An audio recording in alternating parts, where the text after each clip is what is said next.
Hola, ¿cómo les va? Bienvenidos a este programa especial dedicado íntegramente a Noé Trick, un intelectual clave, pienso, de la cultura argentina, de la literatura argentina, de la academia, ensayista, poeta, novelista, autor de tantas obras sobre Lugones, sobre Sarmiento, sobre una cantidad enorme de escritores argentinos. Dirigió la historia crítica de la literatura argentina en 12 tomos, que tardó muchísimos años hasta que se completó.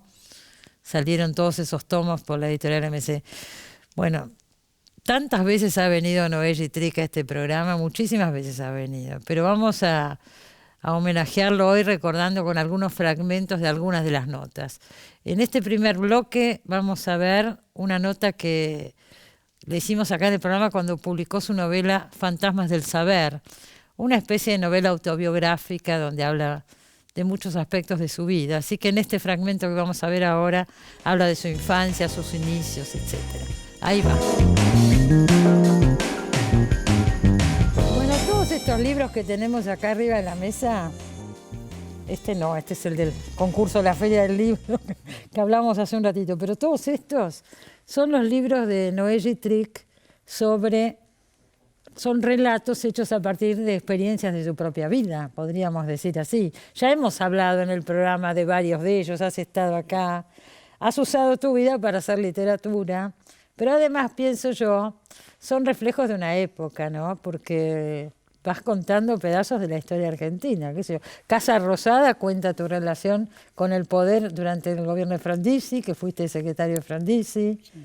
Y bueno, y en tantos otros contás episodios que te trascienden a vos, que por tu propia actuación política, literaria o lo que fuera, has tenido incidencia en momentos claves de la historia, ¿no? Así es, sí. Y en este último que comentábamos recién, Fantasmas del Saber, hablas de vos mismo otra vez, pero a partir de los textos. A partir de los textos. Sí. Empezábamos con La cabaña de Tío Tom, que dijimos en el... Claro, uno por ahí no dice si son buenos o malos textos, son los textos que te marcaron en un determinado momento. Claro. Bueno. Así es, sí. ¿Con qué sigue después? Y después sigue con los novelones del siglo XIX, ¿no? Ajá. Con El Conde de Montecristo, con La isla misteriosa de Julio Verne, que es uno de los de Julio Verne que más me quedaron en la memoria y en el gusto, ¿no? Me pareció una maravilla de ingenio, de inventiva. No sé, Emilio Salgari, en fin, todos esos novelones del siglo que me tenían arrinconado contra un muro leyendo frenéticamente todo eso que me parecía... ¿Pero qué tenías, 9 años, 10 años? Menos. No, yo empecé a leer a los 6 más o menos, 6. De 6 a 9 justamente es que leí todas esas cosas. Ahora, ¿no? Yo digo, ¿no? Vos no recibiste mucho estímulo para leer. No. En tu familia no era que se preocuparan especialmente por eso. No. No era una familia lectora. Había un estímulo indirecto muy particular de mi padre, ¿no? De mi padre como que entendía sin decirlo. Mi madre de esta dimensión no existía para ella, era analfabeta en todos los idiomas que te puedas imaginar, ¿no? De manera que Pero porque eran inmigrantes. Eran inmigrantes, claro. Sí. De manera que la cosa vino por otro lado, vino por ese deslumbramiento, la posibilidad de un libro, de pronto lo empiezo a leer y es como si percibiera que había otra posibilidad de vida y otra posibilidad para mí. Y bueno, y de 6 a 9 años leí todas estas cosas y demás, ¿no? Y después interrumpí con la llegada a Buenos Aires, porque Buenos Aires me fascinó de otro modo, ¿no? En Buenos Aires, la palabra que yo designo para mi llegada a Buenos Aires es la de enigma. Enigma. La ciudad como un enigma. Y entonces yo lo sentía como un enigma y trataba de descifrarlo. Entonces vagaba por la ciudad y reconocía y miraba y todo. Me tenía realmente asombrado. Cosas que eran de asombro. ¿Cómo no va a ser de asombro? Venías de un pueblo muy chiquito. Primero eso, pero después, ¿cómo no iba a ser de asombro?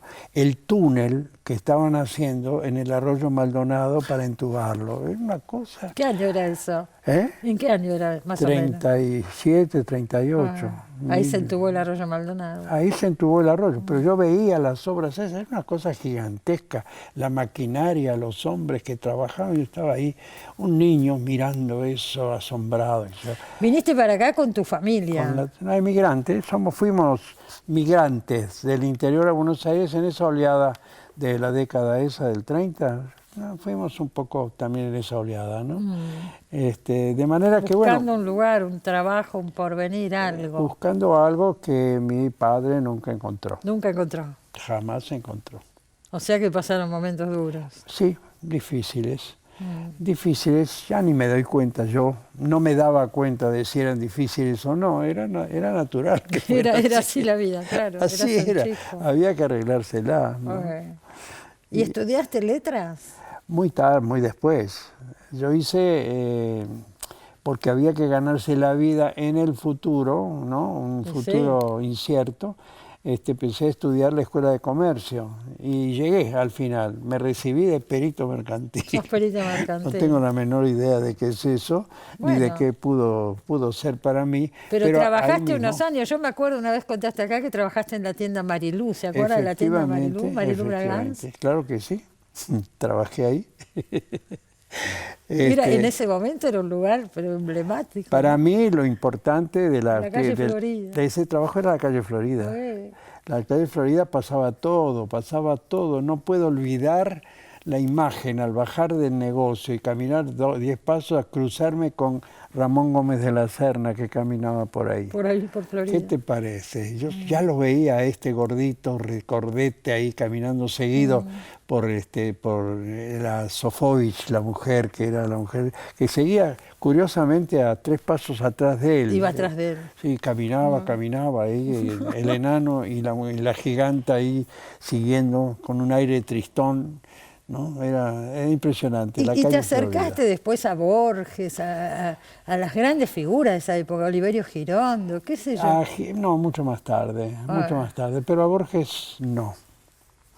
Con Borges, bueno, lo he contado 1000 veces y ya estoy aburrido de contarlo. No, pero que no sabemos, dale, cuenta. No, el asunto es que a la obra de Borges sí me acerqué temprano.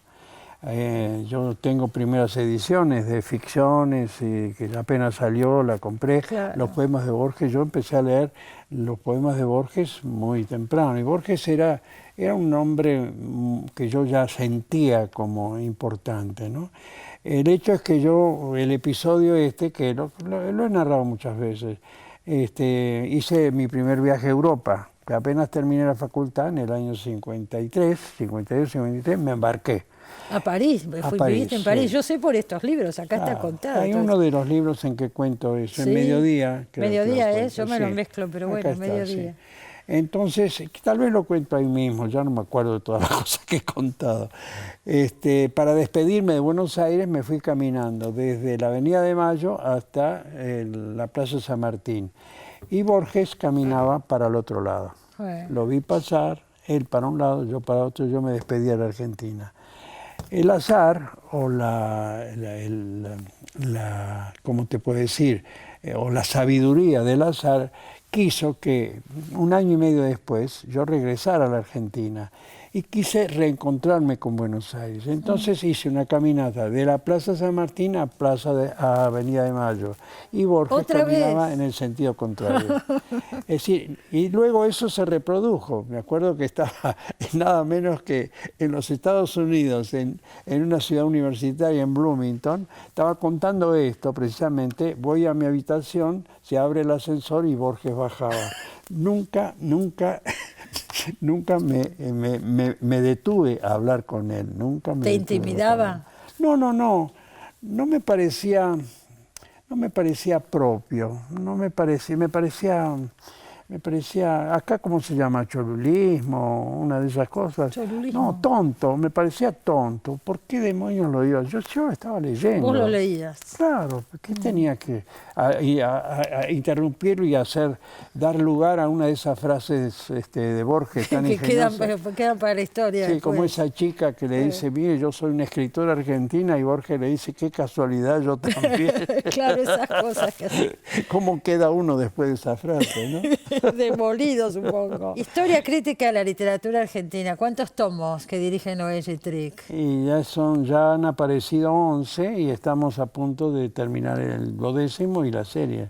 Salió mezclados, por ahí salió primero el 10, sí, después sí. el 1, ¿no? Fue muy complicado. Sí, primero salió el 10, después el 11, después creo que el 3 y así. Y durante muchos años, ¿cuándo empezó a salir? En los esto 90. en 99, ¿no? cuando todavía el dólar y el peso eran lo mismo. El 1 a 1.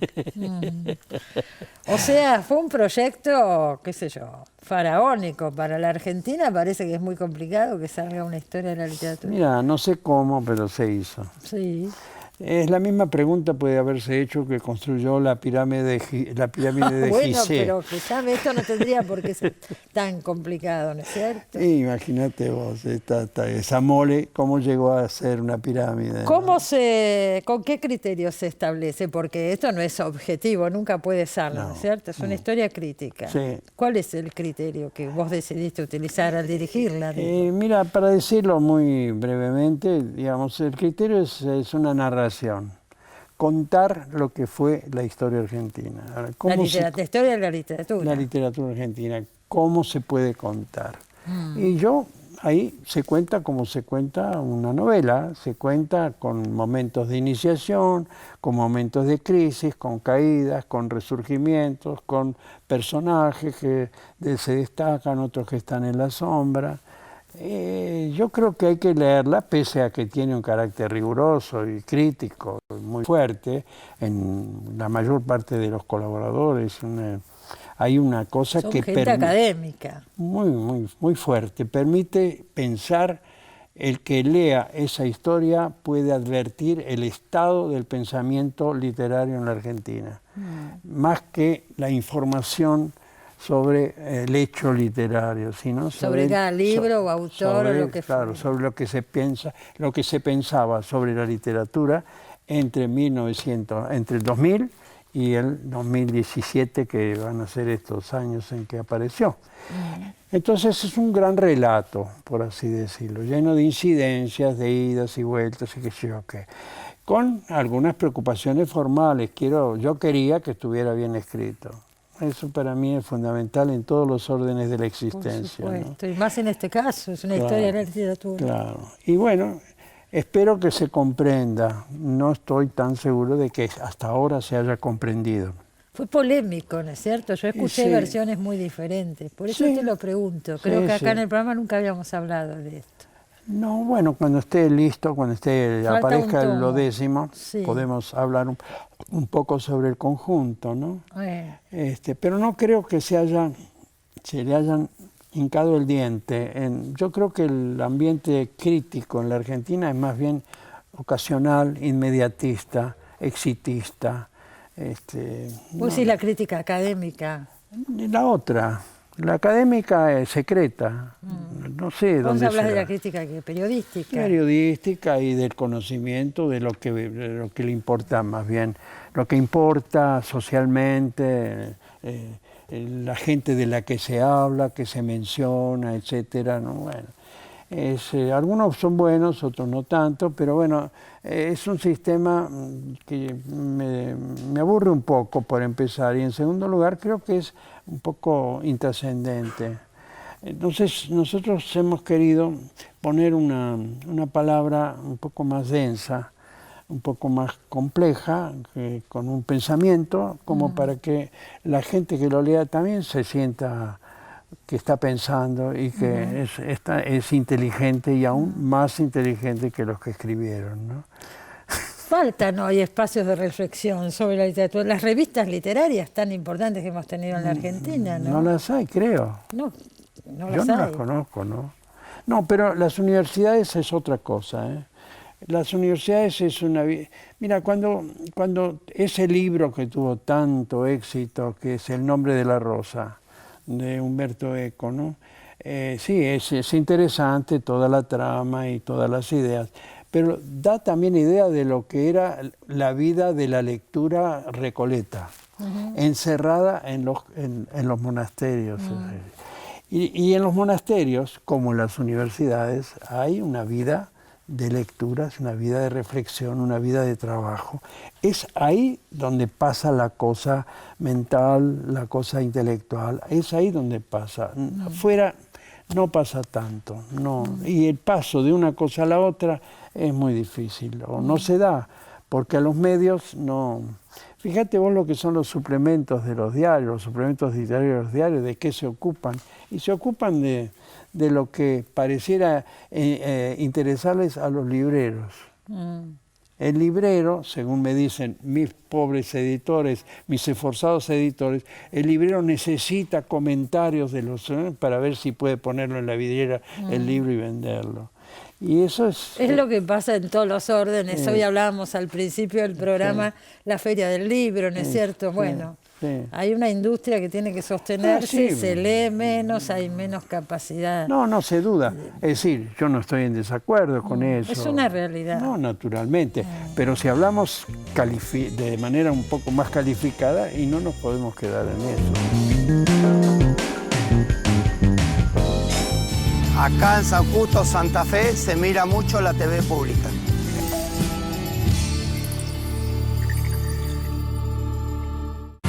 Festival País 2024.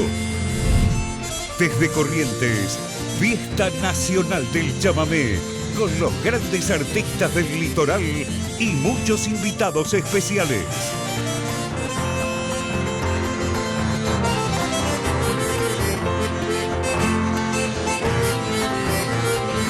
Y así nació nuestro querer, con ilusión, con mucha fe. Sábado a las 23 y domingo desde las 21. Los grandes festivales están en la televisión pública. Sabes que guardo este diamante que brilla solo cuando te has... La palabra esencial tiene más potencia cuando lo esencial es cuidar la vida en cualquier tiempo y lugar. Mira, si frotas el diamante, el cielo... Hay seres esenciales en las villas, en los barrios, en los pueblos y en las ciudades. Con el ritmo del corazón del mundo. Ellos y ellas construyeron desde nuestra historia hasta la actualidad una Argentina grande, en los rincones más profundos de nuestro país. Ser esencial, sábado, 12:30, televisión pública. En Carrefour, el ahorro es gigante. Hasta el jueves, 50% de descuento en la segunda unidad o 3x2 pagando con tarjeta Mi Carrefour Crédito Prepaga en todos los fideos secos. 4x3 en aguas y jugos. Además, pechito carré de cerdo congelado a 2.999 pesos por kilo. Compra también en carrefour.com.ar.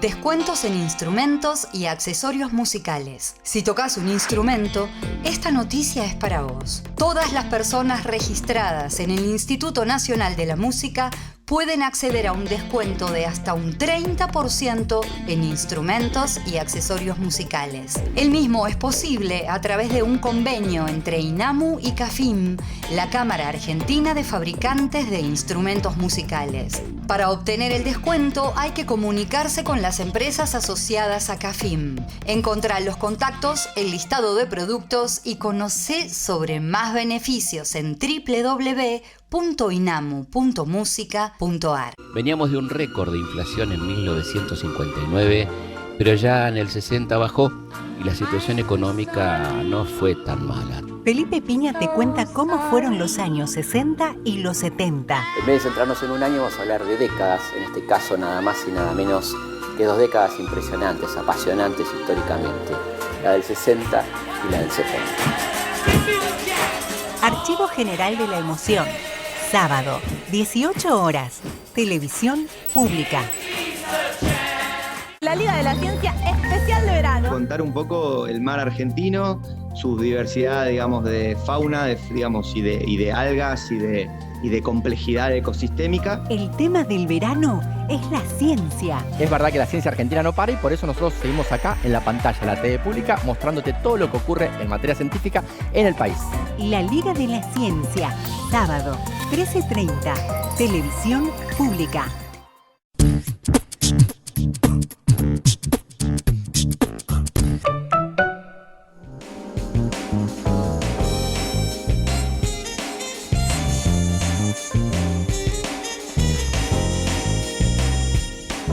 Noé Trick escribió unos cuantos libros autobiográficos, donde toma diversos periodos de su vida y a veces lo ficcionaliza, en fin, mezcla recuerdos con novela y son realmente muy interesantes. Hay uno que se llama Casa Rosada, nos visitó cuando salió Casa Rosada y ahí se dedica exclusivamente a su trabajo junto al expresidente Arturo Frondizi. Usted sabe que Noé Trick fue secretario de Arturo Frondizi y este libro está específicamente dedicado a esa etapa. Vamos a ver un fragmento.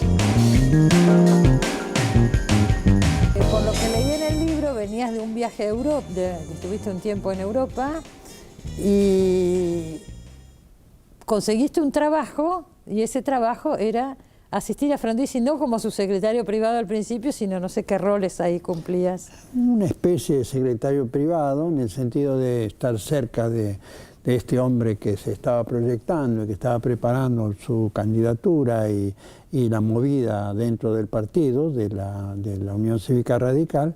Y bueno, entonces junto a él lo asistía en el sentido, por ejemplo, le atendía su correspondencia, conversaba con él, leía los documentos, corregía algunos documentos, en fin, me ocupaba de todas esas cosas que, digamos, un hombre público tiene que atender, ¿no?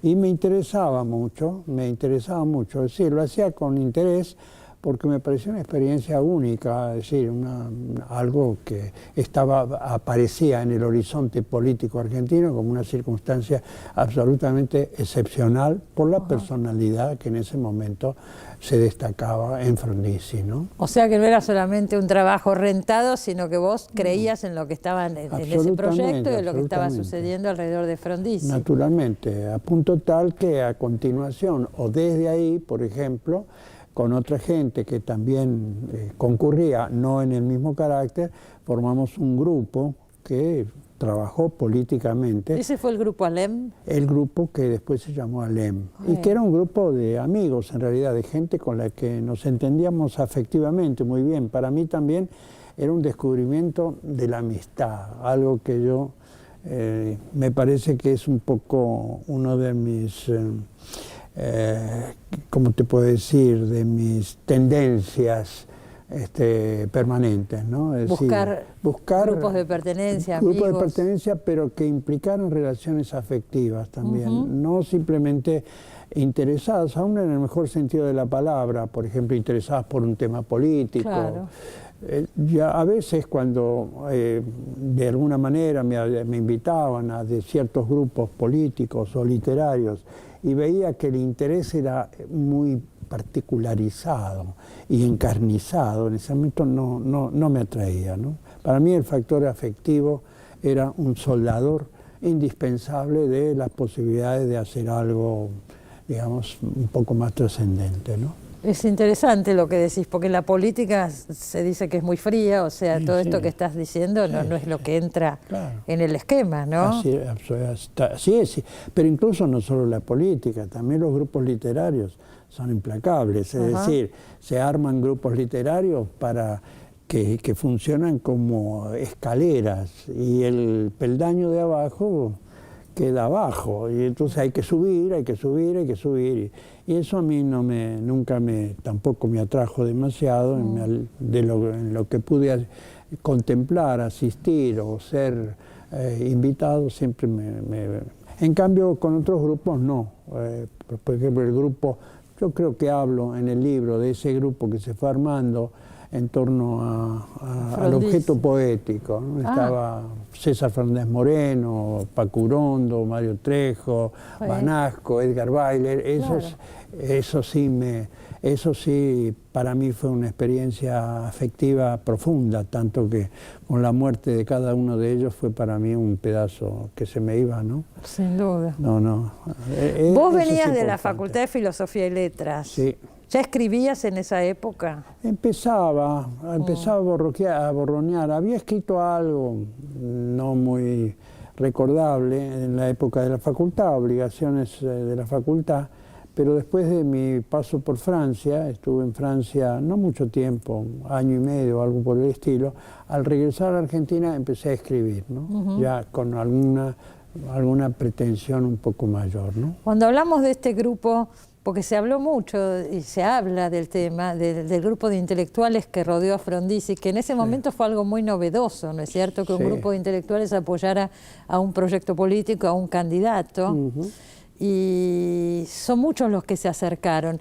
Yo, por lo que leí en tu libro, con David Viñas y con Ismael Viñas vos tenías una relación anterior de la facultad, ¿no es cierto? Con David de la facultad y con Ismael posteriormente, ¿no? Y cuando ya volví de Francia. Y empezaste con Frondizi. Se dieron, digamos, la experiencia literaria con Torno fue anterior.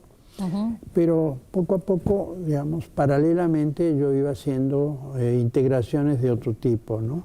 La perspectiva política, digamos, que se concentraba con Frondizi, se fue insinuando y tomando forma. Eso fue gracias a Nicolás Babini. Nicolás Babini era un arquitecto, hijo de José Babini, el historiador de la ciencia. Yo era muy amigo de la mujer de él, que era Ana María Eichelbaum, la hija de Samuel Eichelbaum, el dramaturgo, de tal manera que ella fue un espíritu extraordinario, una mujer muy cariñosa, muy afectiva, en fin, que me invitó, entonces con Nicolás se armó también una relación y fue él quien me introdujo en ese mundo frondicista. Y ahí ya había otros viejos amigos que también estaban ingresando. Claro, como los Viñas, por ejemplo. No, como Luna, por ejemplo. Como Félix Luna. Yo pensé que a Félix Luna lo habías conocido ahí, trabajando con Frondizi. Lo había conocido antes, pero no había tenido una relación tan cercana como cuando coincidimos ahí en la calle Riobamba, en el local del partido, ¿no? Y ahí hicieron juntos la campaña. Ahí hicimos juntos la campaña con otros amigos que se iban incorporando, algunos conocía de antes, otros empecé a conocer ahí, y se iban armando como grupos. Pero quiero hacerte una rectificación.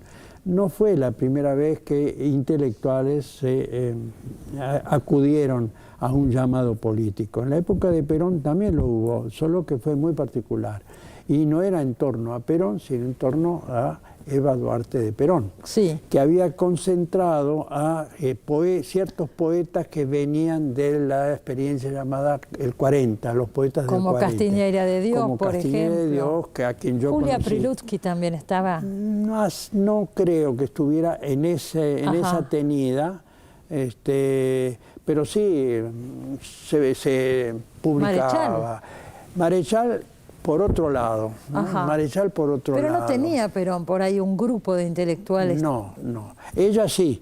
Trabajando, pensando en los temas del país, etcétera. No era de la misma manera, era diferente, pero había intelectuales también. Pero, a ver, toda esta gente que lo apoyó, que estuvo Ernesto Sábato, o sea, era un grupo muy grande, Marta Lynch, que fue tan activa en la campaña, vos hablas mucho en el libro.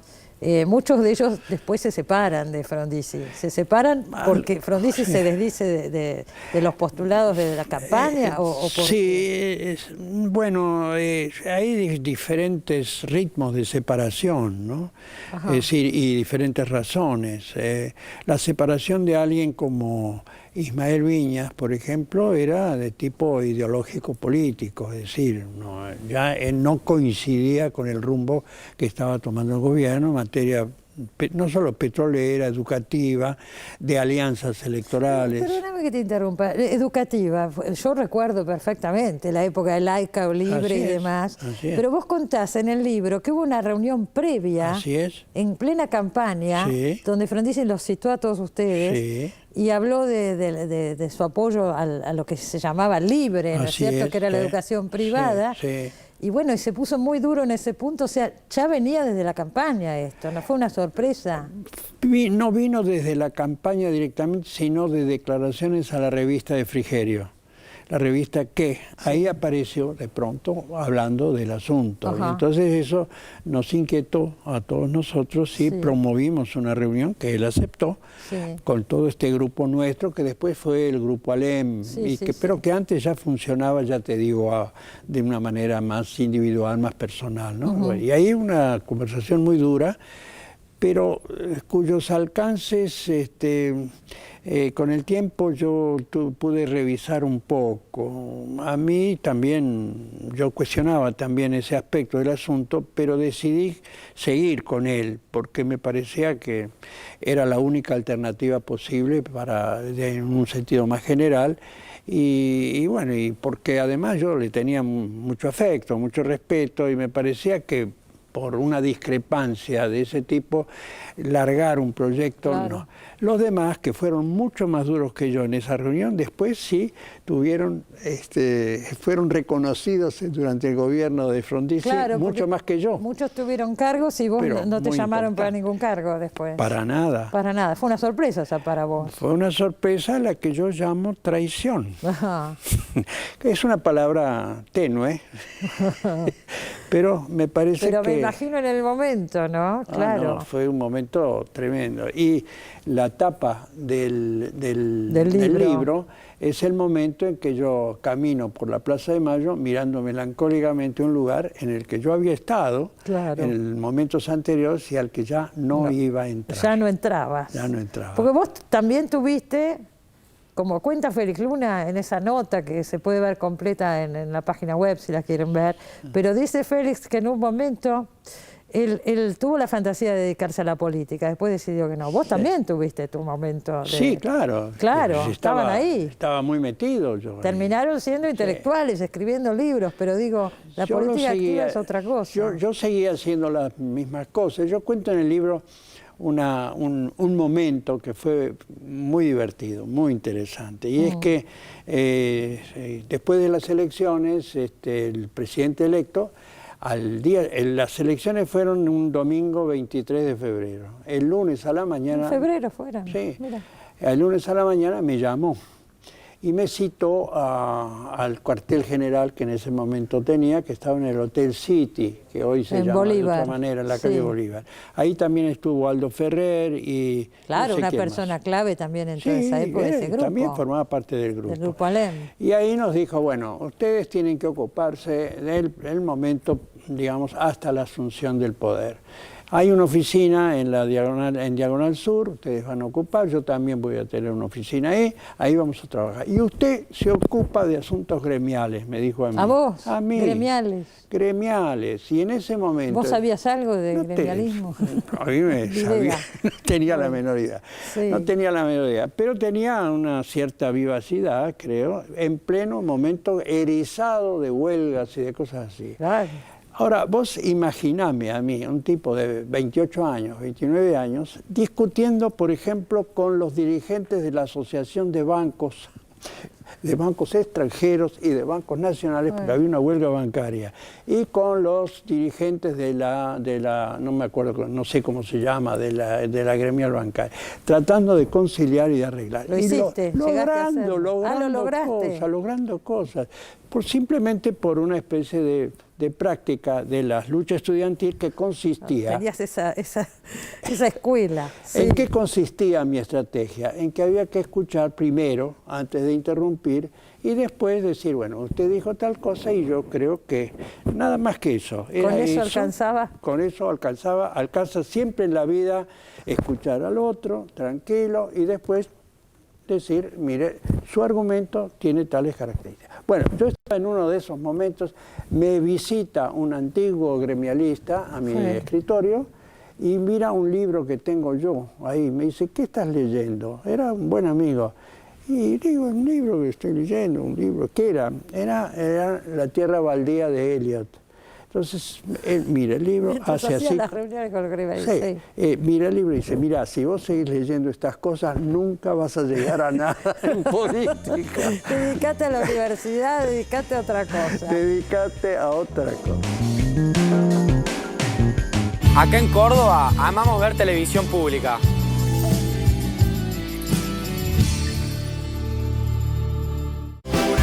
un escenario de rock en la televisión pública.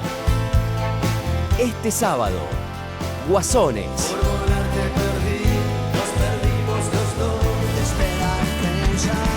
Los Tipitos. Acá estoy, mi amor, no existe el olvido. Acá estoy, mi amor, de vuelta, he venido. Caligaris. Nosotros vamos caminando para llegar a Festival País Rock. Sábado, 20 horas. Televisión pública. En Carrefour, el ahorro es gigante. Hasta el jueves, 3 cuotas sin interés pagando con tarjeta Mi Carrefour Crédito en todo Electro. 50% de descuento en la segunda unidad en marcas seleccionadas de escritura y manualidades. Además, 3x2 en remeras y chombas. Combina como quieras. Compra también en carrefour.com.ar y retíralo gratis en tu sucursal más cercana. Sabes que guardo este diamante que brilla solo cuando te... La palabra esencial tiene más potencia cuando lo esencial es cuidar la vida en cualquier tiempo y lugar. Mira, si frotas el diamante, el cielo... Hay seres esenciales en las villas, en los barrios, en los pueblos y en las ciudades. Con el ritmo del corazón del mundo. Ellos y ellas construyeron desde nuestra historia hasta la actualidad una Argentina grande, en los rincones más profundos de nuestro país. Ser esencial, sábado, 12:30, televisión pública. La calidad que tienen aquí es grandiosa. La universidad pública a lo largo y ancho del país. No solo me formé como profesional, sino que también tengo mi vínculo de amigos. Un programa con la actualidad universitaria. Para seguir garantizando estos logros, es imprescindible que la educación pública esté en cada rincón del país. NotiU, sábado, 13 horas, televisión pública. Yo te quiero ver, yo te quiero ver, yo te quiero ver bailando la cumbia, bailando la cumbia. No voy a llorar si nadie me acompaña. No voy a dejar ni un camino sin andar. Ahora lo sé, que no hay fracasos. Este es Unísono, el programa federal que lleva la música de todo el país a tu casa. Sábado, 16 horas, televisión pública. El fútbol grande está en la televisión pública. Sábado, 21 horas. Independiente Rivadavia de Mendoza, Huracán. Viví la Copa de la Liga en la televisión pública.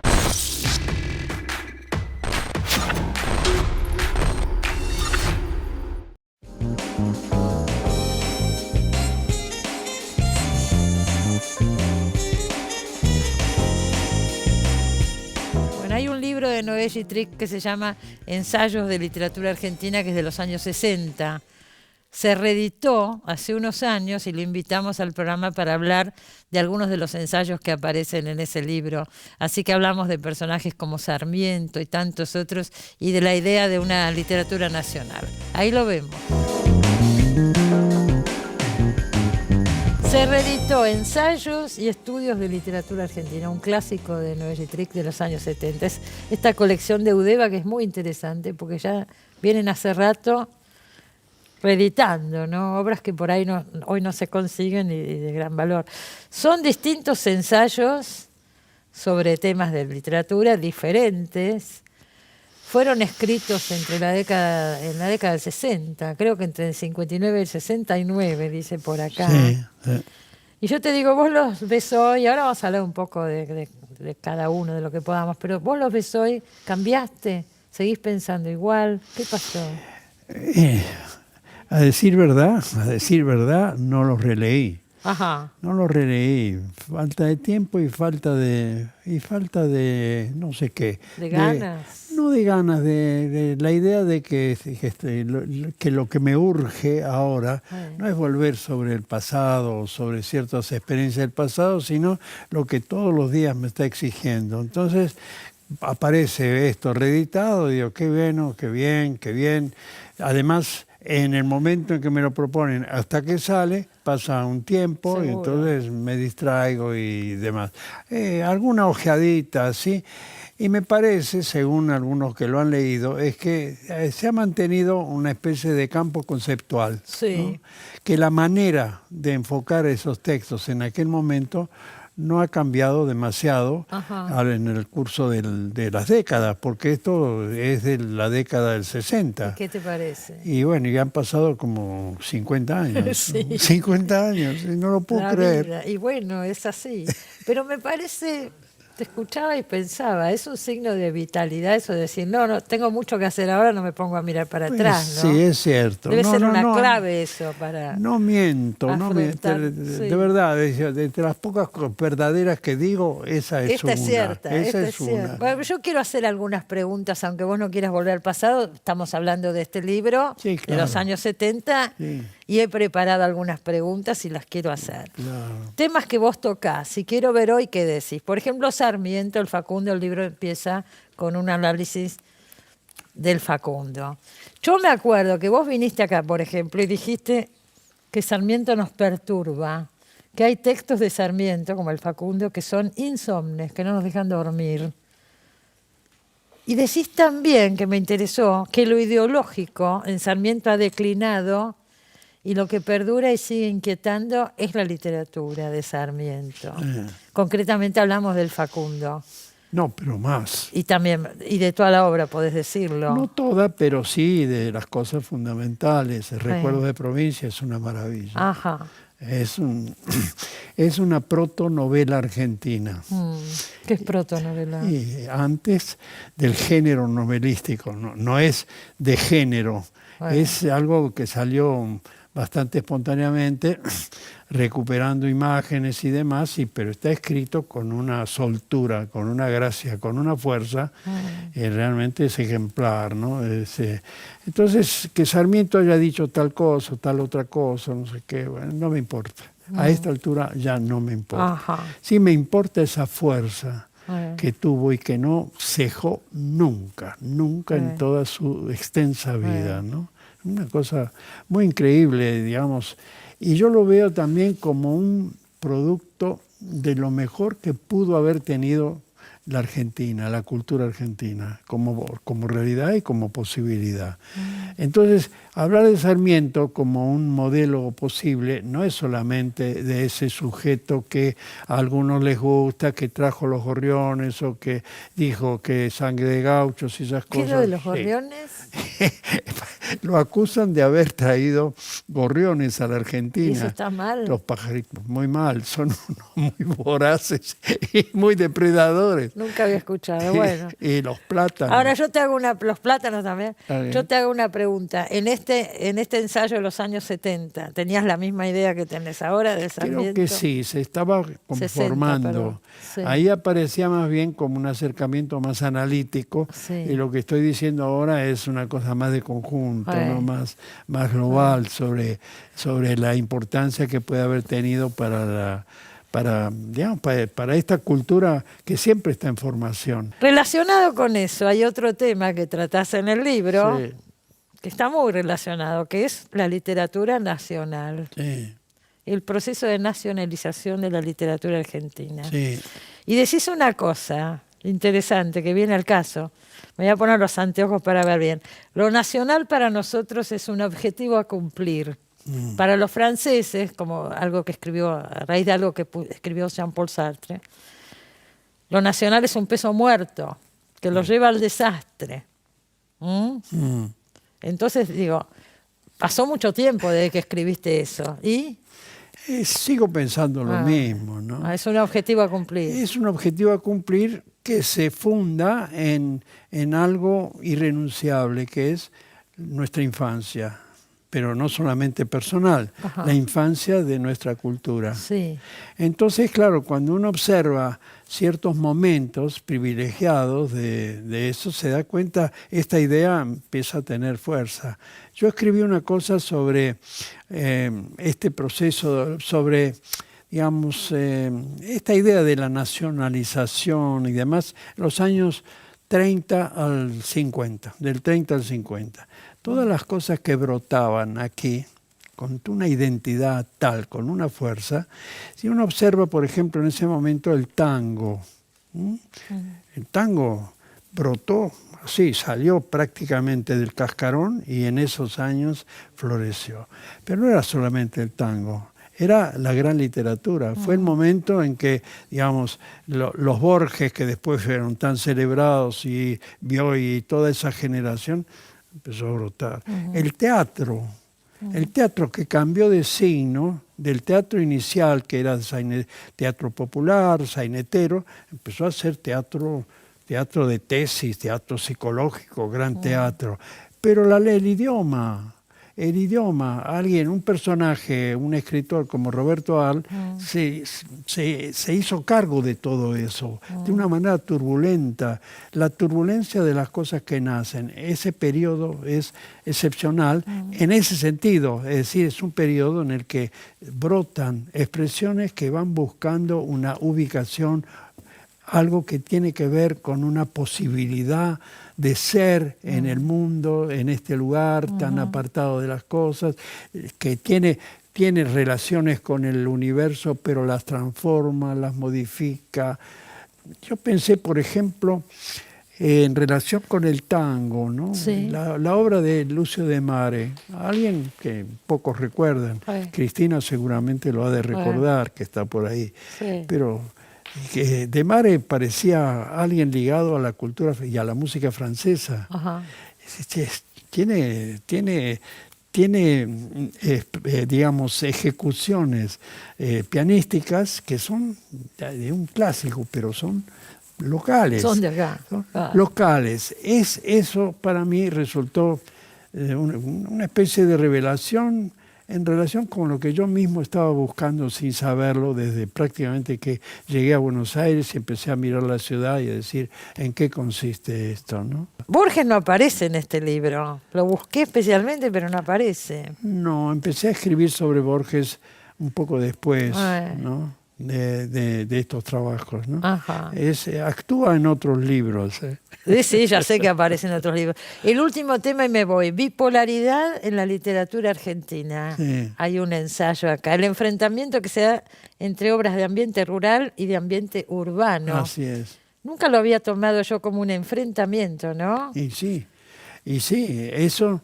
Ahí yo escribí, creo que no sé, no está acá, está en otro libro, un artículo que gira en torno a lo que pasó en 1926. Sí, no, acá lo citás. El mismo año que se publica El juguete rabioso y Don Segundo Sombra. Exactamente. Y Don Segundo Sombra es el canto del cisne de la literatura rural y El juguete rabioso es el nacimiento de la literatura urbana. 1926. Claro. Entonces la literatura urbana, en la medida en que la capital, digamos, no por nada Martínez de Estada escribe La cabeza de Goliat, empieza a tener una importancia en el imaginario argentino que tapa prácticamente todas las temáticas campesinas y al mismo tiempo liquida la literatura de ámbito rural.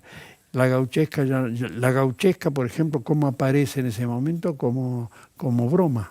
Como en los cómicos, que también son otra expresión de la cultura argentina surgente. Niní Marshall, Pepe Arias, eran una fiesta de gente tan talentosa y que justamente trabajaba con los lenguajes que se estaban chocando y demás. Y se burlaban también del lenguaje gauchesco, como lo hizo después nuestro querido y lamentado Fontana Rosa. Era pura arqueología, puro recuerdo, pero ya no había más lenguaje gauchesco como posibilidad de idioma nacional. Se clausura ahí. Claro. Acá en Villa María amamos ver televisión pública.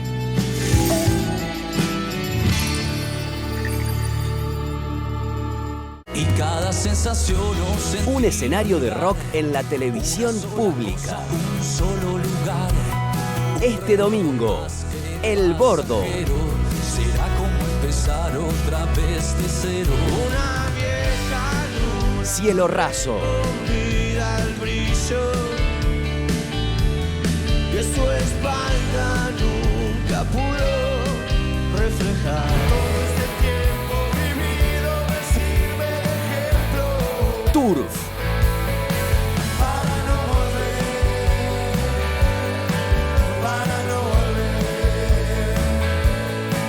Festival País Rock. Domingo, 20 horas. Televisión pública. Libros y cuadernillos del Instituto Nacional de la Música. Una puerta al estudio de obras tan importantes como necesarias. La vida mía, obra de Leda Valladares. Desde la Patagonia, el legado de Marcelo Verbel. Corazón alegre, obra de Gustavo Cuchi Leguizamón. Agustina Huicho Franco, un legado musical para Entre Ríos. El Taita del Chamamé, obra de Mario del Tránsito Cocomarola. Por ese palpitar, canciones para un deseo mutable. La Batería Nacional, homenaje a los fabricantes. Brotecitos, nuestras canciones. Descárgalos gratis en inamu.musica.ar. La calidad que tienen aquí es grandiosa. La universidad pública a lo largo y ancho del país. No solo me formé como profesional, sino que también tengo mi vínculo de amigos. Un programa con la actualidad universitaria. Para seguir garantizando estos logros, es imprescindible que la educación pública esté en cada rincón del país. NotiU, sábado, 13 horas, televisión pública.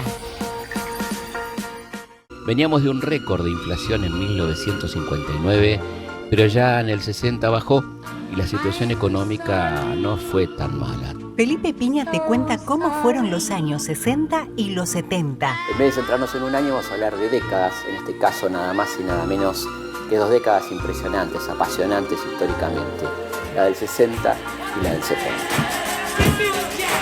Archivo General de la Emoción, sábado, 18 horas, televisión pública. Tensión en Medio Oriente. Joe Biden decide cómo responder militarmente al ataque de milicias pro-iraníes a una base estadounidense en Jordania. El Salvador. Bukele sin rivales. El presidente se encamina a obtener un triunfo en las urnas este domingo, apoyado en su política de seguridad. España. Derrota para Sánchez. El PSOE sufre un traspié parlamentario por el rechazo de los independentistas catalanes, que exigen una amnistía total. Horario especial de verano. Sábado a las 17. Televisión Pública Noticias Internacional. Sabes que guardo este diamante que brilla solo cuando te has... La palabra esencial tiene más potencia cuando lo esencial es cuidar la vida en cualquier tiempo y lugar. Mira, si frotas el diamante, el cielo... Hay seres esenciales en las villas, en los barrios, en los pueblos y en las ciudades. Con el ritmo del corazón del mundo. Ellos y ellas construyeron desde nuestra historia hasta la actualidad una Argentina grande, en los rincones más profundos de nuestro país. Ser esencial, sábado, 12:30, televisión pública.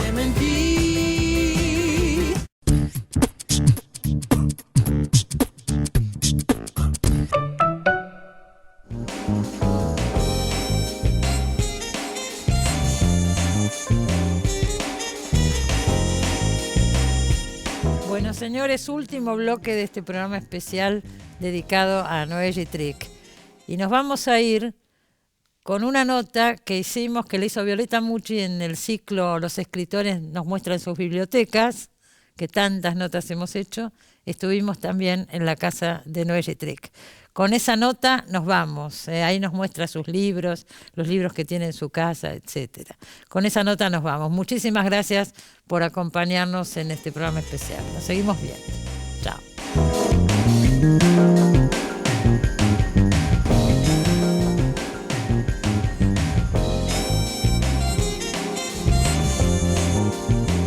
Esta biblioteca que se ve aquí atrás es toda de literatura argentina, ¿no? Y en la parte de abajo hay otras cosas, hay otro material, libros de arte o algunos viejos discos de pasta, digamos CDs o música de aquí, de allá, en fin, pero fundamentalmente literatura argentina, ¿no? Ya está completa, esto ya no cabe más un solo libro.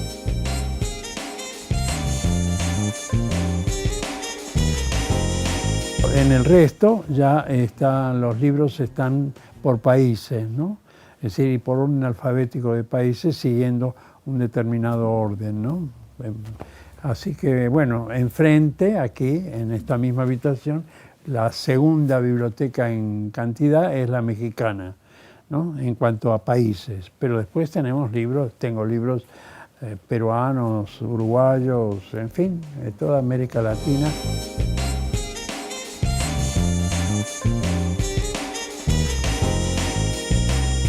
La parte europea, o mejor dicho europea, quiero decir, sí, europea básicamente, y norteamericana, europea, lo que sea, lo que no es Latinoamérica, está en un estudio que tiene Tununa abajo, y también libros de ciertos intereses particulares de ella están también abajo.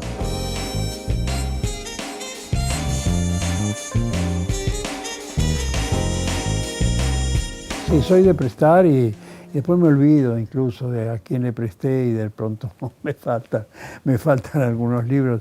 En otra época anotaba, pero después me parecía un poco fastidioso porque, en fin, pienso que el que se queda con un libro que uno le ha prestado es porque lo quiere, tiene interés y no es un problema de propiedad. La biblioteca es una propiedad, pero no es una propiedad, es algo más virtual y simbólico, es parte de una vida, y una vida no es propiedad de uno tampoco, ¿no? Así que, bueno, viene gente, de pronto me piden algo y sí lo presto, claro.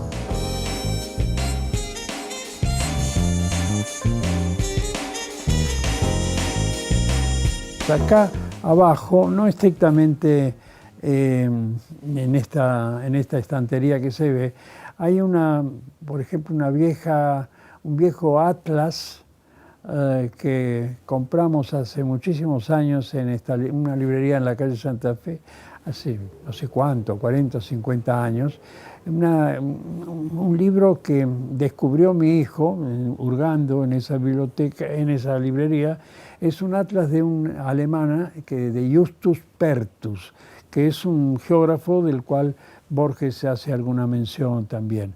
Ese libro quedó en casa y era un objeto de culto indirecto porque no lo veíamos y además no es consultable. Hace muy poco lo hice reencuadernar y ahí lo tengo, ¿no? como algo muy valioso.